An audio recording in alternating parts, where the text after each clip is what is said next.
Hello, everyone. Of course, I'm a designer, I'm a practitioner, and the question here is quite a challenge for me to try to actually answer this question about regulations. Regulations in urbanism, but as well in architecture. And I think the intervention, the last one about the norms and the codex, gave us some hints of what is going to be changed in Ukraine in the coming months, and that's good news. So, as I said, I'm an architect, urban designer. I'm also the president of the French Architecture Association, AMO. So we do landscape projects, urban projects, architectural projects. We have an office now in Lviv. We have an office in Paris and in Bordeaux, and we work in different regions of the world. So regulations, why regulations? Actually, we all love freedom, right? We are even fighting every day in this country for freedom. But at some point, when we live together and when we build together a city, we need to have some rules, some common rules, common ground to build something coherent, something which respects every part of the population, that respect the neighbor, that respect the pedestrian, that respect the kids and the handicapped people. And I took some examples of, Brussels, the great square, la Grande Place de Bruxelles, which has been actually built within 2 years according to regulations, according to urban rules, common rules, and this gives this great coherence. Same thing with Amsterdam, or same thing with Paris. Paris, in your imagination, is actually a momentum of the urban development of the city, which was in the 1870s. And the funny part is that actually the regulations were so strict that it gave this homogeneous look to the city. And now Paris is Haussmann, Haussmann is Paris, and it's our common heritage, and it's not so easy to do it again. So the question is, well, no, just before questioning it, just to have a look at how smart this Haussmannian model was. It was built within 20 years. It was accessible, it was adaptable, it belonged to everyone, it was coherent, it was consistent, it was efficient, it was balanced, it was flexible, it was generous, it was global, and of course, homogeneous. One single material for the whole city. So of course, these examples are the pre-oil paradigm, right? They illustrate the pre-oil paradigm, where the technical limits of a material, stone, wood, rammed earth, gave also some limits in heights. On top of that, we had these regulations, and this gave natural coherence to the historical cities. Then we have the paradigm of the 20th century, where we didn't have any technical limits anymore because we could build with energy, towers, huge buildings. We had also access to any material on Earth, so global materials, globalized materials, free energy. And on top of that, we had some ideologies, on the top, like modernism and then postmodernism. This gave birth to some good examples and some also unadapted cities that we will have to adapt in the coming decades very quickly. No context, a collage of different things, of global imagination, some mobility problems, etc. We all know that. And then we're here together to imagine the new model, and Ukraine can become the new model for the 21st century of European cities. And that's our common challenge today. That's why we are here. Energy efficient, we have no choice. We have to be energy efficient. Local and renewable, local jobs, local resources, renewable resources. and resilient to crisis, not only military crisis, climatic crisis, environmental crisis. All of that bringing to the readaptations of cities. And to do so, again, we need a common ground. We need common rules so that greediness doesn't destroy it all, and so that common good is in common interest, public interest is actually the priority for us all. Towards a new Ukrainian heritage. Yes, this time of reconstruction can be the best, but it can also be the worst of architecture and urbanism. It can be a threat as well. In France, and after the Second World War, we've also had to build our cities again. And this gave birth to a number of grands ensembles, of great estates. Some were good, some were disconnected, clearly standardized, monofunctional, and it led to enormous problems that we're still, 70 years later, we're still trying to solve.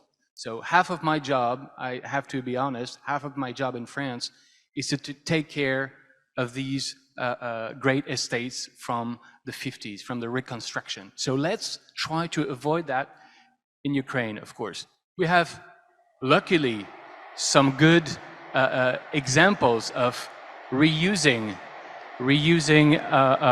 these buildings, and you saw that this morning with Anne. But a lot of them got destroyed. A lot of them got blew out because they were, again, completely incoherent. And we have also, in this reconstruction, in this time for reconstruction, some very good examples. I don't know if you can hear me, but I can hear myself, so I guess it's okay. Le Havre, a city completely bombed, shelled by the Second World War. Le Havre was built and rebuilt by Auguste Perret, and of course, a great mayor of that time, to create a UNESCO World Heritage, a new heritage for France. And this city, I hope, will be one of the partners of Mariupol, because it's a great historical example of what can be done in a short period of time on a seaside of a completely shelled city. So how do we make it happen? How do we create this new heritage, this new quality, this new Ukrainian quality and identity? Quality and quantity. We're not forgetting about quantity, but quality has to emerge at some point, and this is thanks to a common frame that we need to actually define. And I'm administrator of Emergency Architects Foundation, and so we intervene a little bit everywhere after natural catastrophe in the world. And one thing we have in mind is that temporary buildings are never temporary. Unfortunately, they're always there for years. So let's try to avoid these temporary stuff, because if we don't take care of that, in the coming years, Ukraine will be flooded with these boxes. So France is one of the champions of regulations. It's got good sides and also bad sides. We're also struggling a lot with our regulations, but at least we avoid the worst. And this is thanks to 5 levels of regulation: the EU and national norms. Then we have the intercommunal, intercity regulations. And then on top of that, you have each mayor saying, well, I would like this or that, etc. So within the intercommunal, within the Ramada, you have a communal chart.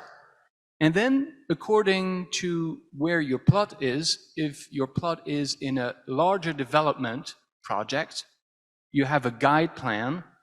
Or if it's not, if it's, for example, between 2 existing houses and it doesn't belong to a larger plan, then this is a gray zone and you have to negotiate it. And then if you're in the guide plan, you have plot by plot the rules or the ambition that is given to you and to the developer to develop the project. What I think would be more efficient is to cut off certain levels and to try to get only 3 levels. We have the EU and national levels, which frame, what kind of materials, etc., fire security, and so on. Then we have the intercommunal coherence, because this is really the good scale for overlapping issues. And then we have a comprehensive plan of one neighborhood that has to be rebuilt, or one quarter that has to be rethought. And then we can initiate some negotiated urbanism. What is negotiated urbanism? This is where the project is the goal. The goal is not a regulation. The goal is the project. How do we make it happen? How do we actually twist the rules to get this project, because it's actually interesting? Well, the only way to do so, the only way to have this freedom within the regulation, not to be overwhelmed by regulation, is to have 2 things: strong governance, and that's a big issue, strong governance, and then strong expertise. So to have people on board, an architect-in-chief, an urbanist, some experts for the environment, etc., around the table. I'm just going to show you one small example on the border to Luxembourg and France, on brownfield. It's called Micheville. It's a brownfield. It used to be a plant for rail tracks. So we used to produce all the rail tracks for the high-speed TGVs in France over there. It's 80 hectares. It's completely polluted. It's got a huge slab of concrete beneath the soil. And we worked on different scales. So the territorial, so the regional scale, intercommunal scale, the scale of the neighborhood, and then the scale of the plot. And for each of them, we gave some ambitions. Landscape and buildings are at the same level. We should not say that buildings are more important. And then we have the rule, the common global rule of 3 trees. You have to be able to see 3 trees per flat. You have to have 30% at least of your plot which is free for plants, and you have to be at least at 300 meters, at most at 300 meters distant from a park. And this gave birth to a number of images, of course, and plans, but also of projects that are framed by these technical booklets, which lists all the needs and all the ambitions, the common ambitions that we have set up with the local population, with the mayors, and with actually the team and the experts. And you see, for example, in terms of governance and maintenance, in terms of economy for the region, in terms of mixity and solidarity, uses, health, mental health, physical health, but as well comfort and experience, the users' experience in these in this new neighborhood, culture and local identity, local economy, materials, and actually local, let's say, local materials. On this topic, every time that we at the office do a project, we try to map all the natural resources around this project. This is what we are doing, for example, in Ukraine, for a project in Bucha, where we are actually mapping all the natural resources, renewable resources that we could get around. And the idea is to transform that with, of course, the local companies that are able to help us build some interesting architecture with stone, with timber, with rammed earth, clay, because this is actually, these are the new ingredients, and we can't really, let's say, start from nothing. We have to have something around, and actually Ukraine has plenty of potential. This is an example of of a new neighborhood near Bordeaux, where we said that rammed earth would be actually the common ingredient for all the projects. And all the developers had to develop their projects with rammed earth. So it's very interesting because locally you can really develop some companies dedicated to these techniques. How many more to go, Martin? Not many. 2 minutes. Okay. No, well, I'd like to ask you some questions as well. Okay. So anyway, so going through this technical, and then you see how this project around Luxembourg is. Another urban project around the Cité Radieuse of Marseille, and the negotiated urbanism as something that you guys should develop around workshops, more workshops, collective site visits, communication, sense of belonging. All of that is, of course, very important so that the user value, the long-term contribution, and the long-term assistance can actually take place. Yes, and I guess I'm going to stop because otherwise, no chance to answer your question. Sorry, because when I saw the slides, I was like, oh, we need to have more time, but we haven't. A couple of questions, because when you said about this 330, 300, for example, so who makes these rules? Is that the government, or is that a team between you and the government? Because that is a little bit what this panel is about. Yeah, true. That's the rule that we create between us and the government. Are there citizens involved in there? Of course. That's the bottom-up. And do you think that should be also a rule that had to be approved in other areas, or is it a local specific rule for that moment and that project? I would like to say that this is contextual. Contextual. Either you're in the center of a city and maybe you cannot see 3 trees, but it's still okay because you choose to live in the center of a city, and you have trade-offs. You can have trade-offs. But maybe in the center of the city, it would not be 330, 300, but it would be like 120, 500, something like that. Voila. Okay, yeah. I got it. You can adapt. So as a city planner here and a head architect of one city, you can make like a map with different rules connecting to that kind of values. Exactly. Yes, you adapt it according to the context. And in France, is those rules being formally agreed on by politics, city council or something like that before you start working on it? No, actually we create this booklet, and it is directly, immediately opposable. Approved. It goes on from making on. Interesting. And then the related question, there is this materials that you showed at the end. Very interesting how you use the existing materials, for example, around Kiev. Mm-hmm. Most probably you will find out that those materials are not all, they are available, but not the legislation for that is not ready yet, maybe. So what do you encounter and how to deal with that? Well, they're not available. They are available because, you know, no, the legislation is not available yet. Exactly. So, and I wanted to suggest to the Ukrainian government to do what Luxembourg is doing. Luxembourg is a small city, a country between France and Germany. And actually what they decided to do is to take everything that's validated by France or Germany, it's valid in Luxembourg. Why doesn't Belgium take any part in it? But okay, the other question.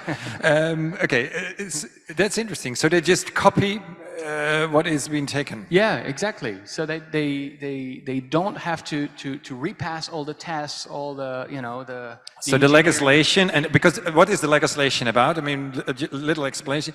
The technical requirements for building, for example, 6 floors high, you need to know that the material can hold it, that it is strong enough, and it needs all kind of tests and regulations therefore. And you say you can just copy paste it from France or Germany or whatever. Exactly. We are opening a new page in the construction techniques. And I think Ukraine has a big potential on this. You can be the innovative country in Europe. You can have a competitive advantage, huge provider for jobs for Ukrainians on this green economy. And that would be a pity to get all the lobbies from the West and not to get your potential open. And do you experience any difficulties in providing these legislations that were already made in France because I know you're working here in Ukraine, so you provide them here. So what is then the most difficult part to pass? Well, the most difficult part is to make sure that the insurances will work if we build, for example, in rammed earth in Ukraine. If we build 6-story building high in timber structure, what is the impact of that? So we're still working, and we know that the codex and the norms are moving, but are they moving in the right direction, or are they moving in a slightly narrow direction? That's the question. Well, Martin, really inspiring, very interesting to hear the stories. Warm applause for you.